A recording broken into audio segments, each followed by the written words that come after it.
Have you ever thought about what happens when a true master of their craft passes away? Especially when their life's work is tied up in a physical collection. Where does all that passion and energy go?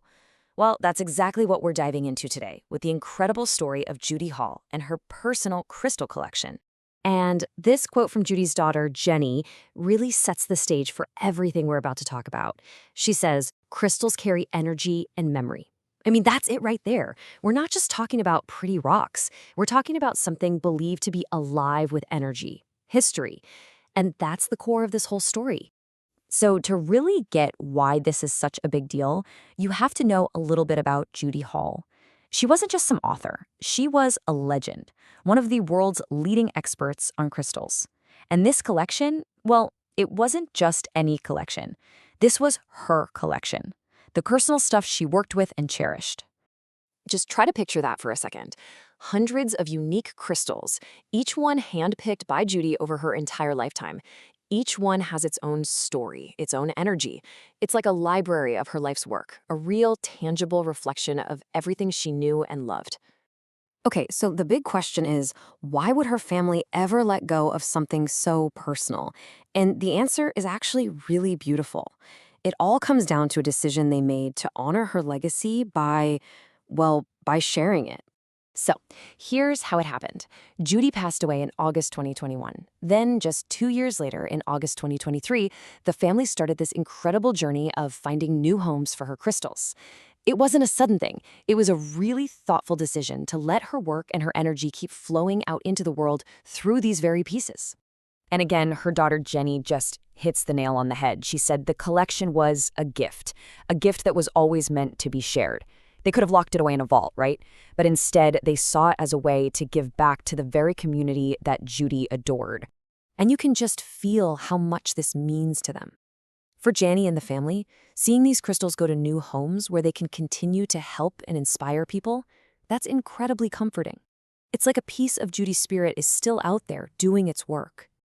Now, obviously, you can't just, put a collection like this up on eBay. It's a huge responsibility. It has to be handled with so much care and respect. So how exactly did they do it? Let's get into the how of it all. They chose one person for this monumental task, Keith Birch from KSC Crystals. And he wasn't just some dealer. He was a friend of Judy's and a respected expert himself. He basically became the keeper of the collection, promising to personally guide each and every crystal to its next home. And the way they're doing it is just so respectful. It's not some fire sale. Each piece is being carefully photographed, cataloged. It's a slow, thoughtful process. It's all about honoring the crystals and, of course, honoring Judy's memory. And here's something that's just so important. This whole thing isn't just about the crystals. It's also about giving back. A percentage of every single sale is being donated to charities that Judy really cared about, the Samaritans and Doctors Without Borders. So her legacy of compassion keeps on growing. Okay, so we've talked about the story, the process, but what about the crystals themselves? Obviously, we can't show you all of them, but let's take a peek at a few incredible examples just so you can get a feel for what's in this amazing collection.